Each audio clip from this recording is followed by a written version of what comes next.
നമുക്കൊരു വീഡിയോ എടുത്താലോ? ഹായ്, വീഡിയോയോ?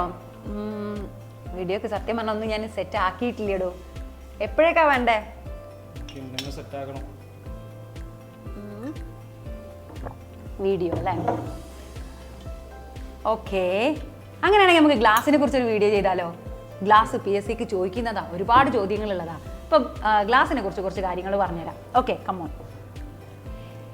ഈ ഗ്ലാസ് എന്ന് പറഞ്ഞു കഴിഞ്ഞാൽ നമ്മളാകെ ഒരു 1-2 ഗ്ലാസ്സുകൾ ഇങ്ങനെ കാണുന്നുള്ളൂ. ഇത് പല വിധത്തിലുണ്ട്, പല പേർപ്പസിനായിട്ട് പലത് ഉപയോഗിക്കുന്നുണ്ട്. അപ്പോൾ ഈ ഗ്ലാസിൻ്റെ പല കണ്ടന്റുകളും PSC ചോദ്യമായിട്ട് വരുന്നതാണ്. അതായത് ഞാൻ പറഞ്ഞില്ലേ, ഗ്ലാസ് പ്രധാനപ്പെട്ട ഒരു പോയിന്റ് തന്നെയാണ്, ഒരു ടോപ്പിക്കാണ്. ആ ഏരിയയിൽ നിന്ന് എപ്പോഴും ചോദ്യം വരാറുണ്ട് എന്ന്. അപ്പോൾ ആ ഭാഗത്ത് നിന്ന് വന്ന ഒരു ചോദ്യം ഞാൻ പറഞ്ഞുതരാം കേട്ടോ, എക്സാമ്പിൾ. അതായത് ഒരു LD ക്വസ്റ്റ്യനാ, ഗ്ലാസ്സിലെ പ്രധാന ഘടകം ഏതെന്ന്. ഗ്ലാസ്സിലെ പ്രധാന ഘടകം ഏതാ? ഗ്ലാസ്സിലെ പ്രധാന ഘടകം സിലിക്കയാ. സിലിക്ക ഗ്ലാസ്സിലെ പ്രധാന ഘടകമായിട്ട് വരുന്നത് സിലിക്കയാണ്. അപ്പൊ ഇങ്ങനെ ഈ ഗ്ലാസ് എന്ന് പറയുന്ന ടോപ്പിക്കിൽ നിന്ന് ഒരുപാട് ക്വസ്റ്റ്യൻസ് വന്നിട്ടുണ്ട്. ചില കാര്യങ്ങൾ നമുക്ക് ഇപ്പം അങ്ങ് പഠിച്ചാലോ? വാ നോക്കാം. ഫസ്റ്റ് ടൈപ്പ്, ഒന്നാമത്തെ type glass soda lime glass അല്ലെങ്കിൽ സോഡിയം ഗ്ലാസ് അല്ലെങ്കിൽ സോഫ്റ്റ് ഗ്ലാസ് എന്ന് പറയും. ഈ 3 പേരിലും അറിയപ്പെടുന്നത് ഒരു ഗ്ലാസ് തന്നെയാണ്. സോഡിയം ഗ്ലാസ് അല്ലെങ്കിൽ സോഡ ലൈം ഗ്ലാസ് അല്ലെങ്കിൽ സോഫ്റ്റ് ഗ്ലാസ് എന്ന് പറയുന്നത്. ഇത് ഈ ഓരോന്നും പലവിധം ഗ്ലാസ്സുകൾ എന്താന്ന് വെച്ച് കഴിഞ്ഞാൽ ഇതിലെ പല പർപ്പസിനാണ്. ഇപ്പം നമ്മളൊരു എക്സാമ്പിൾ പറയുകയാണെങ്കിൽ, ഇപ്പോൾ ചായ കുടിക്കുന്ന അതേ ഗ്ലാസ് അല്ല നമ്മൾ ടെസ്റ്റ് ട്യൂബ്, ബീക്കർ ഇതൊക്കെ ഉണ്ടാക്കുന്നത്. ഇതേ ഗ്ലാസ് പോരാ നമുക്കൊരു പാലങ്ങൾ നിർമ്മിക്കാനല്ലേ. ഇപ്പം ഗ്ലാസ് കൊണ്ട് ഉണ്ടാക്കിയ പാലങ്ങളൊക്കെ നമ്മൾ കാണുന്നില്ലേ. അപ്പം അതിന് അല്ലെങ്കിൽ വലിയ വലിയ അക്വേറിയങ്ങളൊക്കെ നിർമ്മിക്കാൻ ആ ഗ്ലാസ് മതിയാവില്ല. ഇങ്ങനെ ഓരോരോ പേർപ്പസിനും നമ്മൾ ഉപയോഗിക്കുന്ന ഗ്ലാസ്സുകൾ വ്യത്യസ്തമാണ്. അപ്പം ഇതൊക്കെയാണ് നമുക്ക് ഈ ഗ്ലാസ് എന്ന് പറയുന്ന ടോപ്പിക്കിൽ പ്രധാനമായിട്ട് പഠിക്കാനുള്ളത്. അതിലൊരു ടൈപ്പാണ് ഇപ്പോൾ പറഞ്ഞ സോഡ ലൈം ഗ്ലാസ് അല്ലെങ്കിൽ സോഡിയം ഗ്ലാസ് എന്ന് പറയുന്നത്. ഇനി എല്ലാ ഗ്ലാസ്സിലെയും പ്രധാന ഘടകം എന്ന് പറയുന്നത് സിലിക്ക എന്ന് പറഞ്ഞു അല്ലേ. അപ്പം എല്ലാ ഗ്ലാസ്സിലും ഉള്ളതുപോലെ തന്നെ സോഡ ലൈം ഗ്ലാസ്സിലെയും ഒരു കണ്ടന്റ് സിലിക്കയാണ്. ദെൻ പിന്നെ എല്ലാ ഗ്ലാസ്സിലുള്ള ഒരു ഘടകമാണ് നമ്മുടെ ചുണ്ണാമ്പ് കല്ല് അല്ലെങ്കിൽ മാർബിള്. എന്താടോ ചുണ്ണാമ്പ് കല്ല് രാസപരമായിട്ട്? നമ്മളിതിനു മുമ്പ് പറഞ്ഞിട്ടുള്ള സാധനമാണ് കാൽഷ്യം കാർബണേറ്റ്.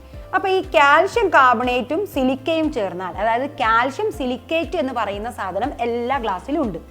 ഇനി ഇതിൽ അഡീഷണൽ ആയിട്ട് നമ്മൾ ഏതൊക്കെ സംയുക്തമാണോ ചേർത്ത് കൊടുക്കുന്നത് അതിനനുസരിച്ചാണ് ഇവരുടെ സ്വഭാവം മാറുന്നത്, നമ്മൾ ഉപയോഗപ്പെടുത്തുന്നത്. ഓക്കെ, ഇനി ഈ സോഡ ലൈം ഗ്ലാസ്സിലുള്ള എക്സ്ട്രാ ഉള്ള കണ്ടന്റ് ഏതാണെന്നറിയോ?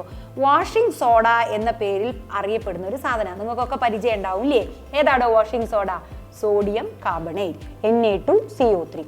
ഈ Na2CO3 അല്ലെങ്കിൽ സോഡിയം കാർബണേറ്റ് വാഷിംഗ് സോഡയും അതുപോലെ കാൽഷ്യം സിലിക്കേറ്റും ചേർന്ന മിശ്രിതമാണ് ഈ സോഡ ഗ്ലാസ്, സോഫ്റ്റ് ഗ്ലാസ് എന്ന് പറയുന്ന സാധനം.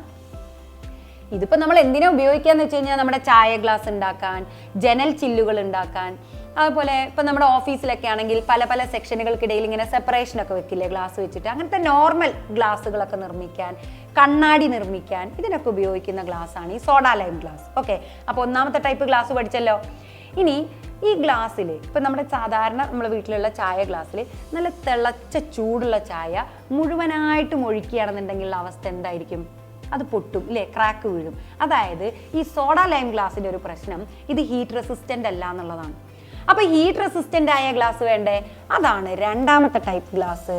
അതായത് ഹാർഡ് ഗ്ലാസ് അല്ലെങ്കിൽ പൊട്ടാഷ് ഗ്ലാസ് അല്ലെങ്കിൽ ഹീറ്റ് റെസിസ്റ്റൻ്റ് ഗ്ലാസ്. അപ്പോൾ ഹാർഡ് ഗ്ലാസ് എന്ന് പറയാം അല്ലെങ്കിൽ heat resistant glass. Heat resistant glass എന്നാണ് ഇതിന് പറയാം. ഇതിലെ കണ്ടന്റ് പഠിക്കാൻ എളുപ്പമാണ്. നമ്മളിതിന് മുന്നത്തെ കണ്ടന്റ് പഠിച്ചില്ലേ? എന്താ? കാൽഷ്യം സിലിക്കേറ്റും ദെൻ സോഡിയം സിലിക്കേറ്റ്, അതായത് സോഡിയം കാർബണേറ്റും കൂടി ആഡ് ചെയ്യുന്നു അല്ലേ. അതിന് പകരം പൊട്ടാസ്യം കാർബണേറ്റ് ആഡ് ചെയ്താൽ മതി. അപ്പോൾ എന്തൊക്കെയാണ് കണ്ടന്റ് ഒന്നുകൂടി പറയാം. സിലിക്ക, അതിന് പുറമെ കാൽഷ്യം കാർബണേറ്റ്, അതിന് പുറമെ പൊട്ടാസ്യം കാർബണേറ്റ്. സോഡിയം കാർബണേറ്റിന് പകരം പൊട്ടാസ്യം കാർബണേറ്റ് ആഡ് ചെയ്യുന്നു. അത്രയേ ഉള്ളൂ വ്യത്യാസം. നേരത്തെ പറഞ്ഞതുപോലെ തന്നെ ഇതിൻ്റെ ഒരു പ്രധാന ഗുണം ഇത് ഹീറ്റ് റെസിസ്റ്റൻ്റ് ആണ്.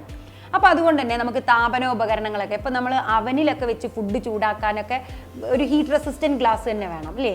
അതുപോലെ ചില കുക്ക് ചെയ്യാനും ഒക്കെ പറ്റിയ ഗ്ലാസ്സുകളുണ്ട്. അപ്പോൾ അതിനൊക്കെ ആയിട്ട് നമുക്ക് ഈ ഹീറ്റ് റെസിസ്റ്റൻറ്റ് ഗ്ലാസ്, ചില ലബോറട്ടറി ഉപകരണങ്ങൾ നിർമ്മിക്കാനും നമുക്ക് ഈ ഹീറ്റ് റെസിസ്റ്റൻറ്റ് ഗ്ലാസ് ഉപയോഗപ്പെടുത്താം. എന്നാൽ ലബോറട്ടറി ഉപകരണങ്ങൾ നമ്മൾ സാധാരണ കാണുന്ന ബീക്കേഴ്സ് അല്ലേ, ബീക്കേഴ്സിലൊക്കെ നമ്മൾ വെള്ളം തിളപ്പിക്കുകയൊക്കെ ചെയ്യും അല്ലേ. അങ്ങനത്തെ താപന ഉപകരണങ്ങൾ അല്ലെങ്കിൽ ലബോറട്ടറി ഉപകരണങ്ങൾ, ഇൻഡസ്ട്രിയൽ ഉപകരണങ്ങൾക്ക് വേണ്ടി ഉപയോഗിക്കുന്ന മറ്റൊരു ഗ്ലാസ്സാണ് ബോറോസിലിക്കേറ്റ് ഗ്ലാസ്. ഇപ്പോൾ ലാബുകളിലൊക്കെ കയറിയവർക്കൊക്കെ കാണുന്നുണ്ടാവും, ചില ഗ്ലാസ്സുകളിലൊക്കെ ബോറോസിലിക്കേറ്റ് എന്ന് എഴുതിയിട്ടുണ്ടാവും. ഈ ബോറോസിലിക്കേറ്റിന്റെ ഒരു പ്രത്യേകത എന്താണെന്ന് വെച്ച് കഴിഞ്ഞാൽ, നമ്മൾ ഇതിനു മുമ്പ് പറഞ്ഞ ഗ്ലാസ്സിലെ കണ്ടന്റിന് പുറമെ ഇതിൽ ബോറിക് ഓക്സൈഡ് കൂടി ചേർന്നിട്ടുണ്ടാകും. Boric oxide. അപ്പൊ ബോറിക് ഓക്സൈഡ് ചേർന്ന ഗ്ലാസ് ആണ് ബോറോസിലിക്കേറ്റ് ഗ്ലാസ്. ഇതിന്റെ ഉപയോഗങ്ങൾ ഇപ്പൊ നമ്മൾ നേരത്തെ പറഞ്ഞതുപോലെ ലബോറട്ടറി ഉപകരണങ്ങൾ, താപന ഉപകരണങ്ങൾ, ഇതൊക്കെ നിർമ്മിക്കാൻ വേണ്ടിയിട്ട് ഇത് ഉപയോഗിക്കാം. ഇനി വേറൊരു ടൈപ്പ് ഗ്ലാസ് പറയാം, ഫൈബർ ഗ്ലാസ്. ഫൈബർ ഗ്ലാസിന്റെ കണ്ടന്റ് ഇപ്പൊ 4ാമത്തെ ടൈപ്പ് ഗ്ലാസ് ആണ് ഞാൻ പറയുന്നത്. ഫൈബർ ഗ്ലാസിന്റെ കണ്ടന്റ് ശരിക്കും പറഞ്ഞാൽ സോഡാ ലൈം ഗ്ലാസ് പോലെ തന്നെയാണ്. പക്ഷേ ഇത് വളരെയധികം സ്ട്രോങ് ആണ്. ഉരുക്കിനേക്കാൾ ബലമേറിയ ഗ്ലാസ് ആണ് ഈ ഫൈബർ ഗ്ലാസ്. ഉരുക്കിനേക്കാൾ ബലമേറിയ അല്ലെങ്കിൽ അത്രത്തോളം ബലമുള്ള ഒരു ഗ്ലാസ് ആണ്. PSC ചോദിച്ച വേറൊരു ഗ്ലാസ് പറഞ്ഞുതരാം, ഫ്ലിന്റ് ഗ്ലാസ്. 5ാമത്തെ ടൈപ്പ് ഗ്ലാസ് ആണ് ഫ്ലിന്റ് ഗ്ലാസ്. എന്തായിരുന്നോ PSC വന്ന ക്വസ്റ്റ്യൻ അറിയോ? ഞാൻ പറഞ്ഞുതരാം. ലെൻസുകൾ, പ്രിസങ്ങൾ എന്നിവ നിർമ്മിക്കാൻ ഉപയോഗിക്കുന്ന ഗ്ലാസ് ഏത് എന്നുള്ളതാണ്.